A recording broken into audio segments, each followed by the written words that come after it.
Ouais. Ok, écoutez, on a fait assez long. On va passer à la suite. Puisque la suite va nous amener, voilà, Greg nous a un peu spoilé tout à l'heure, mais c'était voilà, le rachat du Paris FC. Donc voilà, c'est l'info, il n'y a pas de problème. C'est l'info qui est tombée là, ces derniers jours, dernières semaines, pardon. Donc le Paris FC va être racheté à hauteur de, je crois que c'est 70%, donc 55% pour la famille Arnaud et le 15% par Red Bull. Donc, voilà, c'est une marque de boisson énergente qui est déjà présente dans le foot, dans le sport évidemment, et dans le foot beaucoup avec que ce soit Leipzig, que ce soit pardon, Salzbourg, bref, il y en a pas mal, il y en a un paquet. Donc voilà. Ce rachat, bon, il a fait évidemment beaucoup parler. On va essayer de décomposer ça par petite, enfin voilà, par section. Donc voilà. D'abord, David, c'était quoi tes premières impressions là avec quand tu as vu cette info, tu t'es dit quoi là en premier lieu comme ça? Bah, ce que je me suis dit spontanément, c'est enfin un deuxième grand club à Paris, parce que ça fait des années qu'on en parle et que c'est dans toutes les grandes capitales européennes, tu as plusieurs grands clubs qui se tirent la bourre et qui créent de l'émulation et de la compétition, genre Milan AC Inter Milan, Atlético genre Real, à Londres, il y en a Real eu. Madrid, Ah Atlético ouais, Madrid. À Londres, il y a 10 clubs, ouais. enfin bon. Et en France, c'était une exception dans ce paysage européen-là. Je me suis dit enfin un deuxième grand club à Paris et pour le long terme, c'est très bien pour le PSG. Je me suis dit ça spontanément. Je me suis dit c'est Ok, très bien pour le club, pour le football français et pour le PSG en particulier, ok. pour l'émulation que ça va créer. Bien sûr. Maintenant, quand on prend un poil plus de recul, entre guillemets, euh, Nico, qu'est-ce que toi t'attends de ce rachat du coup? Moi, j'attends déjà. Je pense qu'il ne faut pas s'enflammer non plus. Enfin, c'est vrai que l'actionnaire, les deux actionnaires sont très solides. Ils ont les reins très Bien solides. sûr. Donc, je pense que c'est ça qui enthousiasme. Et c'est vrai que moi, pourtant, voilà, moi, je suis Marseillais à la base, mais voir un Paris FC qui va se construire petit à petit, déjà avec Pierre Ferracci, ils ont cette ambition depuis 4-5 ans maintenant d'essayer de monter en Ligue 1. Ils sont presque parvenus en mai dernier avec ce barrage perdu contre Rodez au tir au but. Et là, ils sont leaders. Mais Actuellement, ils sont leaders de Ligue 2. voilà, mais ils ont été, je crois, quatrième ou cinquième, il me semble, de Ligue 2, quatrième, je Ils crois. sont en tête, ils sont plus proches que jamais. Oui, non, non, Maintenant, mais je disais l'année dernière, ils avaient ouais, ouais, terminé quatrième, donc au pied du c'est ça. podium. Là, ils sont en tête et ils ont bien commencé la saison. Euh, Ils sont en tête. Notamment emmenés par les frères Lopez, hein, Julien et Maxime. Et donc c'est vrai que c'est un rachat qui... Alors c'est assez surprenant parce que la nouvelle est tombée comme ça et que bon, ben, comme souvent dans un rachat, normalement quand on parle trop de rachat, il n'y a pas de rachat. Et puis quand on n'en parle pas, ça tombe au moment où c'est officiel, hein. Ça c'est un petit clin d'œil à l'OM et l'Arabie Saoudite où voilà, il n'y a rien, faut arrêter avec ça. Mais par contre, le chapitre Paris FC donc, qui va être acheté, je pense que c'est vraiment... Je pense que l'ensemble des fans de foot ont dû le prendre, on va dire, comme j'ai envie de dire, une bonne nouvelle pour le futur, parce que forcément, quand vous avez des investisseurs qui arrivent, ça génère de l'enthousiasme, ça génère de l'espoir. Parce que surtout quand vous avez un actionnaire solide comme Bernard Arnault et Red Bull, vous vous dites forcément il y aura de l'ambition derrière, parce qu'il y a une image de marque à développer, parce qu'il y a une image à entretenir. Et que donc, leur entrée dans le foot peut être, en tout cas pour Bernard Arnault, ça peut être aussi un formidable outil de communication pour s'étendre, on va dire, pour étendre sa marque au travers des fans de foot. Donc, je pense que ça peut créer une émulation positive pour la Ligue 1. Ça peut donner des idées à d'autres actionnaires pour venir, parce qu'on sait que quand vous avez un actionnaire, vous en avez un autre, il y en a un troisième, et ça crée une espèce d'émulation. On le voit en première ligue, en Angleterre. Donc, moi, je pense que c'est plutôt positif. Et ça va aussi amener des clubs comme l'OM, comme Monaco ou comme Lyon à continuer à être compétitifs à la fois sur le plan sportif et sur le plan économique. Parce que quand vous avez des actionnaires solides qui arrivent dans une ville comme Paris, même le Paris Saint-Germain, c'est pareil, ça va les inciter aussi à continuer à être compétitifs, parce que même si on s'appelle le Qatar et qu'on a de l'argent, c'est pas pour autant qu'on va peut-être rester au sommet si on n'est pas assez performant et qu'on n'a pas un plan stratégique sur la durée. Donc je pense que ça peut, voilà, on va voir comment ça évolue. Mais moi, ce que je trouve positif, c'est qu'ils sont pas venus en disant on va concurrencer le PSG, on va être champion de France de Ligue 1 dans les 5 ans. Ils n'ont pas fait à l'américaine. Je trouve que c'est plutôt bien mené pour le moment au niveau communication. Et je pense qu'ils ont tout intérêt justement à jouer un petit peu le petit poussé, mais qui monte petit à petit, parce que s'ils travaillent sérieusement, ils vont être vus comme un concurrent sérieux dans les années à venir, pour les Ok. places européennes notamment. Donc là, on va rentrer un peu plus juste dans le détail du tandem avec Greg. Donc d'abord d'un côté la famille Arnaud, donc évidemment on l'a pas cité, mais LVMH, donc c'est le 5e plus grande fortune mondiale si je me trompe pas. Et de 3e l'autre, même, il me semble. 3e, bon voilà, 3e plus grande fortune mondiale. Et de l'autre, donc c'est Red Bull, l'expertise Red Bull. On va pas se mentir, il y a évidemment, enfin ils ont déjà deux clubs qui disputent régulièrement entre guillemets la Ligue des Champions. Ils sortent beaucoup de stars aussi. Il y a quand même pas mal de joueurs qui sont arrivés au top niveau. En commençant par Erling Haaland, mais qui sont passés par le système entre guillemets Red Bull. Ça t'inspire quoi là, toi, Greg, ce tandem? Est-ce qu'il t'inspire confiance du coup? T'as plus confiance entre guillemets que si c'était, je sais pas, un investisseur un peu plus je veux dire externe au sport, si je peux dire ainsi. Bah, après, ça dépend, mais déjà, t'as pas ça change parce que comme c'est la grosse mode, c'est pas un fonds d'investissement, c'est un actionnaire qui vient. Donc voilà, comme a dit Nico, tu sais qu'ils ont les reins solides, LVMH, voilà, Red Bull, c'est pareil. Donc non, je trouve que le projet est très excitant, c'est très intéressant. Je sais qu'en fait, c'est les fils de Bernard Arnault qui en fait sont fans de foot et il paraît qu'ils vont souvent au parc, qui voulaient avoir leur propre club. Et voilà, et Paris est une marque mondiale. On a vu LVMH en plus, c'est entre guillemets ouvert au monde avec les JO parce que c'était eux qui étaient sponsors de tout ce qui est veste, habits, tout ça, habillement, tout ça. Et c'était vraiment réussi, notamment à la cérémonie d'ouverture. Donc non, je trouve ça hyper excitant, hyper intéressant. Voilà, c'est une entreprise française aussi. C'est pas le Qatar, c'est pas l'Arabie Saoudite, c'est pas les Américains. Donc c'est bien qu'une entreprise française qui a réussi investisse en France et dans le football. Ça va permettre aussi de faire connaître la Ligue 1. Ça va permettre aussi intrinsèquement de faire aussi monter les droits TV parce que il y aura peut-être des stars et surtout tu as quand même une expertise et deux grosses boîtes donc comme LVMH et Red Bull. Donc après, il faudra voir. Il y a plein de questions qui se posent. Il y a la question des supporters parce qu'ils n'ont pas énormément de supporters. Il y a la question du stade. Ça, à mon avis, ça va venir. Hein. Ça va vite Comment ? venir. À mon avis, ça, les supporters, ça va vite venir. Hein, à mon avis. Oui, mais bon, malgré tout, il faut quand même créer une histoire. Oui, mais... Voilà quoi. Parce que des supporters, des spectateurs, c'est bien, mais des supporters, c'est différent. C'est des gens qui viennent à tous les matchs, des gens qui vont te voir et tout. Donc bon, voilà. Mais maintenant, après, bien sûr, forcément. Il y a peut-être le modèle Leipzig, hein, d'ailleurs. Le modèle Leipzig, c'est ça, c'est un club qui a été créé de toutes pièces en 2016, je crois, et maintenant ils ont une vraie communauté. Oui, après, c'est pas un club connu pour ses supporters forcément, mais en effet, oui. Mais en tout cas, je trouve ça très intéressant avant de donner la parole à David, parce que je vois qu'il veut parler. Dis oui, David. Non, mais je voulais juste rebondir sur la question de Ruben. C'est vrai que cet attelage, il est très intéressant parce que, d'abord, un petit mot, le groupe LVMH, jusqu'aux Jeux Olympiques de Paris, il ne s'était jamais intéressé au sponsoring sportif. C'est vraiment une nouveauté.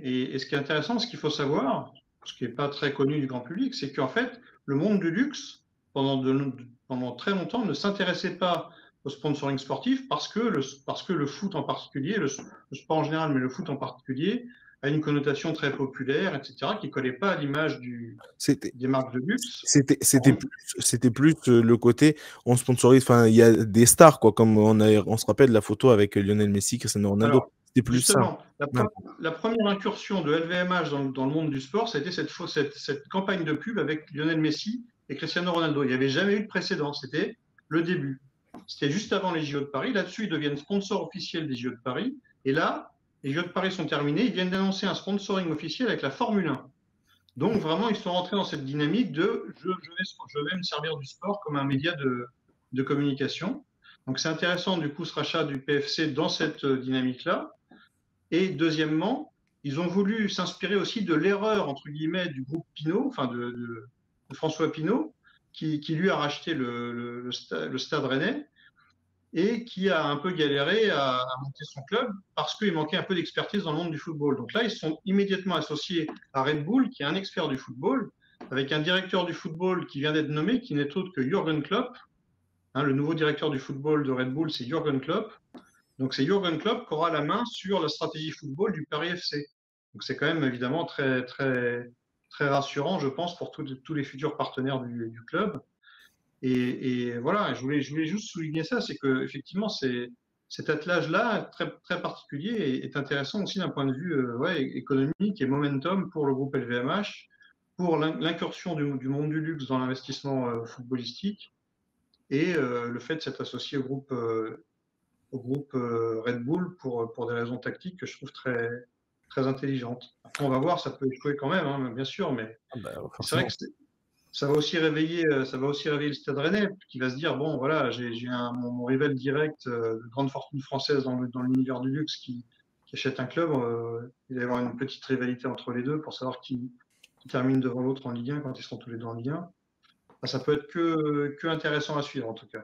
Il n'y a que du bénéfice, donc en tout cas. Oui. Ok.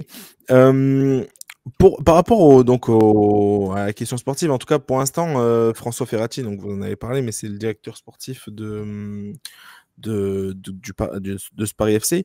Il a déclaré que, donc je vais du coup lire sa déclaration.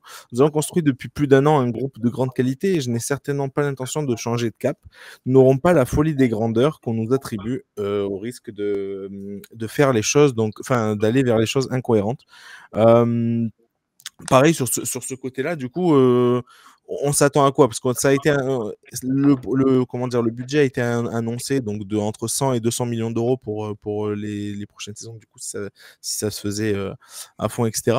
Donc là, par exemple, cet hiver, on ne doit pas s'attendre à des gros recrutements, etc. Nico. Non, absolument pas. Enfin, en tout cas, moi, c'est pas du tout, à mon avis, dans les plans du Paris FC pour le moment, ni dans les plans de LVMH ou de Red Bull. Je pense que l'erreur, justement, qu'il ne faudrait pas commettre, c'est justement de faire du bling-bling dès cet hiver, alors qu'il ne faut pas oublier que le PFC est en Ligue 2 pour le moment, qu'en Ligue 2, il y a un groupe qui s'est constitué avec un entraîneur, avec des joueurs, avec une équipe en place qui, justement, qui ne doivent pas être perturbés par ce qui se passe en coulisses. Et l'erreur à ne pas commettre, en mon sens, c'est de venir tout chambouler alors qu'il y a une équipe qui tourne bien et, comme le disait David, qui est leader du championnat de Ligue 2. Donc, pour l'instant, tous les voyants sont au vert pour disputer la montée directement en Ligue 1. S'ils arrivent pour moi, cet objectif-là, ils vont probablement peut-être, s'il faut, au niveau de la constitution de l'effectif, renforcer un ou deux postes pour justement tenir la distance en Ligue 2, même si je pense qu'ils ont quand même un effectif déjà de qualité pour jouer à la montée. C'est jouer sur la continuité. Et une fois qu'ils seront, s'ils arrivent pour eux, on l'espère pour eux, s'ils arrivent en Ligue 1 au mois de mai prochain, avec une accession directe notamment, à ce moment-là, il y aura une stratégie, à mon avis, d'abord de promu, pour ensuite grandir petit à petit.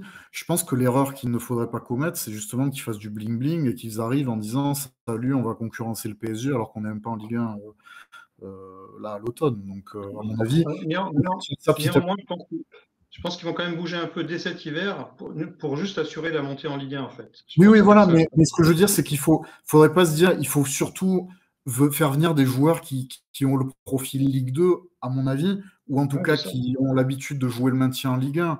Si vous venez, je donne un exemple, mais imaginez, vous faites venir Cristiano Ronaldo, c'est pas du tout le profil pour aller. Ils vont pas prendre Neymar en janvier, non, je pense pas. Voilà, c'est ça. Donc, à mon avis, c'est des petites touches comme ça de bons joueurs, même qui ont joué en Ligue 1, pourquoi pas. Non, ils peuvent prendre un Abdelhamid qui n'arrive pas exactement, à se ce genre de profil, tu vois, pour assurer la montée en Ligue 1. L'année prochaine, ils reverront un peu l'effectif. Bah, c'est ce Sans- qu'ils ont sans- fait cet été. Ils ont pris notamment Crasso, qui est Voilà. un ancien Stéphanois, mais qui avait quand même fait une bonne saison, et notamment et à Ajaccio aussi, il avait marqué pas mal de buts. Donc il connaît la Ligue 2. Ils ont pris Maxime Lopez. Bon, bah, c'était une opportunité de marché. Je pense que son frère aussi, Julien, a bien aidé. Donc non, ils ont recruté intelligemment. D'ailleurs, on sait maintenant, parce qu'on se disait, bon, le Paris FC, ok, mais bon, ils ont quand même mis un peu d'argent sur la table avec les droits TV, tout ça. Et maintenant, on sait d'où vient l'argent, au moins. Et, C'était discuté depuis avril, hein, et après ça s'est accéléré donc oui, bien en sûr, juin, oui, c'est pas des d'après les infos. discussions, c'est pas des discussions qui se font autour d'un comptoir, tout ça, en deux secondes. Mais Non, eux, ils devaient être au courant depuis bien plus longtemps que ces gars-là arrivaient, que ce tandem-là arrivait. Ou du moins, Ça doit faire 2-3 ans qu'ils savent. et c'est marrant parce que l'histoire de Jürgen Klopp, c'est marrant parce que vu que c'était depuis le mois d'avril, personne ne savait, même Red Bull ou même LVMH. Alors peut-être qu'ils avaient pour ambition, je sais pas, secrètement d'aller le chercher, mais personne ne savait que Jürgen Klopp allait arriver. Et c'est marrant parce que voilà, le timing est assez rigolo, quoi. C'est clair. Ah, le timing est super. Ouais. On aura peut-être Jürgen Klopp, entraîneur du PFC un jour. Hein. C'est jamais, hein. Ouais, je crois qu'il a une clause Pour l'Allemagne, ouais. Pour l'équipe pour d'Allemagne. l'Allemagne, mais bon, après. Ouais. En tout cas, s'il peut chapeauter tout ça, c'est pas mal, quoi. Et puis Après, il peut-être faut aussi, souligner que. bêtement, juste, on n'en a pas parlé, mais peut-être que même dès cet hiver, des joueurs de Leipzig qui jouent peu, ou des joueurs de Salzbourg, seront ou même prêtés. du Red Bull Bragantino, possible. parce que voilà, Ça, c'est possible. viennent en Ligue 2 en prêt, hein, c'est aussi possible. Ça, c'est fort Tout à fait. possible. Tout à fait. Juste pour terminer, donc, par exemple, là, j'étais en train de revoir le PSG avec voilà, après enfin, la première journée du PSG en Ligue 1 sous donc QSI, donc c'était en 2012, je crois. Enfin, ou 2011, enfin bref, voilà, vers là. Mais le premier 11 du PSG, il y avait des joueurs, il y avait Chantôme, Clément Chantôme, Bizevac, Kevin Gamero, O'Haro, il y avait Jallet, Jérémy Ménez, il y avait encore Mamadou Sakho. Donc ça prend, voilà, ça prend quelques temps. J'avais juste une dernière petite question par rapport à ça, parce que voilà, on a beaucoup parlé d'effets positifs et c'est tant mieux parce que on y croit et on se joint du coup à cet engouement, tant mieux. Mais juste petite question, et bon, je pense connaître la réponse, mais vous n'avez pas peur que ça devienne entre guillemets l'autre roue du carrosse, quoi, la troisième roue du carrosse de cette équipe du PFC, que ce soit juste, voilà, comme par exemple, il y a c'est Salzbourg en Allemagne, voilà, c'est juste une équipe inférieure à ce qu'ils veulent faire avec Leipzig ou j'en sais rien, ou peut-être qu'ils rachèteront encore un autre club en première Ah ligue. non, parce que on va être très clair, le PFC n'a rien à voir avec Red Bull. C'est-à-dire que les propriétaires, les actionnaires, c'est la famille Arnaud, c'est leur club. Ça ne va pas s'appeler le Red Bull Paris FC, tout ça. Donc, en fait, Red Bull est là pour apporter une expertise. C'est pour ça que quand je dis il y aura peut-être des prêts, je ne sais même pas, parce qu'au final, il n'y aura même pas de passerelle. Voilà. Donc, en fait, il n'y aura jamais de. Red Bull prendra jamais les devants. Donc, non, il n'y aura pas de troisième roue du carrosse. Ce n'est pas une multipropriété du tout, quoi. Et d'ailleurs, ça, je pense, voilà. C'est vraiment une aide, quoi. Sport non plus, ouais, qui fait Botafogo, Lyon. Voilà, non, c'est pas du tout ça. Non, c'est pas Johnny Lamagouille qui a pas beaucoup d'argent. C'est vraiment une aide, on va dire, une aide importante et surtout une expertise, voilà. Et puis en plus, comme David en a parlé, ils sont en Formule 1. D'ailleurs, c'est comme ça, je crois qu'ils se sont rencontrés, notamment parce que voilà, LVMH est arrivé en Formule 1, ils ont un peu rencontré Red Bull, tout ça, et c'est comme ça que ça a fait des liens. Mais en tout cas, non, il n'y aura pas du tout de troisième, voilà. Le PFC ne sera pas dans le groupe Red Bull, quoi. Pas du tout. Très bien. Ok. Écoutez, c'est parfait. Je crois qu'on a fait le tour. Est-ce que vous voyez quelque chose d'autre à ajouter ou c'est bon, on peut passer à la suite? Non, juste l'histoire du stade, ça va être intéressant de suivre parce que le PFC joue au stade Charletti, qui est un stade avec une piste d'athlétisme, donc qui n'est pas forcément incroyable pour jouer au football. Pour l'instant, ils auraient ambition d'aller jouer à Jean-Bouin, le stade du Stade Français. Le problème, c'est que voilà, alors déjà, il faudrait changer la pelouse, mais bon, voilà, il y aurait, le Stade Français pour l'instant serait pas, ça va se régler avec l'argent, je pense, mais ne serait pas forcément pour que le PFC vienne jouer dans son stade parce qu'il faudrait changer. Donc la pelouse, ça encore, ça va. Mais les couleurs, beaucoup de choses en fait. Et en plus, moi, je ne connais pas du tout. Ce qui serait possible, c'est qu'ils atterrissent au Parc des Princes. J'allais dire. Ouais, mais pas de suite, peut-être plus tard. Mais surtout, en plus, moi, je connais pas je suis pas parisien, mais j'ai déjà vu tout ça. En plus, il y a un troisième problème, c'est qu'on peut pas, parce que le Jean-Bouin est vraiment à côté du Parc des Princes. Il est collé, ouais. Et on peut pas faire jouer le PFC à Jean-Bouin en même temps que le PSG, ainsi que le Stade Français. Donc là aussi, ça va être un vrai micmac, un vrai problème aussi. Donc il y a aussi ça qu'il va falloir gérer. Et puis il y a un truc qu'on peut ajouter aussi, c'est que ça vient. J'ai envie de dire que le timing est assez curieux, en tout cas assez frappant. Le fait que ça tombe au moment où le PSG est en pleine négociation fraîche, on va dire, avec la mairie de Paris, pour justement, on sait que les négociations sont très difficiles entre la mairie de Paris et notamment avec Anne Hidalgo, qui ne veut pas vendre le stade du Parc des Princes au Qatar, et Nasser El Khelaifi, lui, qui cherche désespérément à agrandir l'enceinte du Parc des Princes, chose qu'il ne peut pas effectuer sans avoir la propriété du stade. Et donc, il y a des négociations qui sont complètement au point mort, à tel point qu'ils sont en train, on le rappelle, de chercher des endroits pour pouvoir peut-être construire leur propre stade, avec en filigrane l'idée peut-être, l'espoir pour les fans historiques du PSG de ne pas avoir à déménager au Parc des Princes, et peut-être que Rachida Dati succède à Anne Hidalgo en 2026, mais là on rentre sur le terrain politique. Et donc, je ne pense pas que les Qataris veuillent attendre 2 ans. Et c'est ça le problème, c'est qu'aujourd'hui, on a à peu près 1 an et demi des élections municipales, donc il faudra voir aussi au niveau de ce dossier-là. Donc, paradoxalement, le dossier du PFC, il peut, comme disait David, être indirectement lié au PSG, justement par rapport au fait de savoir si le PSG va rester au Parc des Princes ou pas, et que si le PSG quitte le Parc des Princes, forcément, le PFC va être candidat. On ne peut pas imaginer le PFC ne pas envisager l'option. C'est pas de la science-fiction, c'est un scénario tout à fait crédible. On sait que le PSG est en train de regarder effectivement toutes les options de construction de stade flambant neuf ou éventuellement d'utilisation du Stade de France. C'est pas leur premier choix, mais ils étudient toutes les pistes. Et si le Parc des Princes devenait libre, évidemment que ce serait la meilleure option pour tout le monde d'échanger Charletti contre le Parc des Princes pour le PFC, évidemment. Ça reste la mairie de Paris en plus. C'est sûr qu'ils ont déjà un accord avec la mairie de Paris. S'ils utilisent Charletti, ce serait juste changer le bail, quoi. Ce serait relativement simple. Exact. Donc bref, en tout cas, vous le voyez, les gens qui nous écoutent, il y a quand même pas mal d'engouement. C'est clair que voilà, un attelage pareil avec une des plus grandes fortunes mondiales, une expertise telle que Red Bull, avec aussi on va pas se mentir,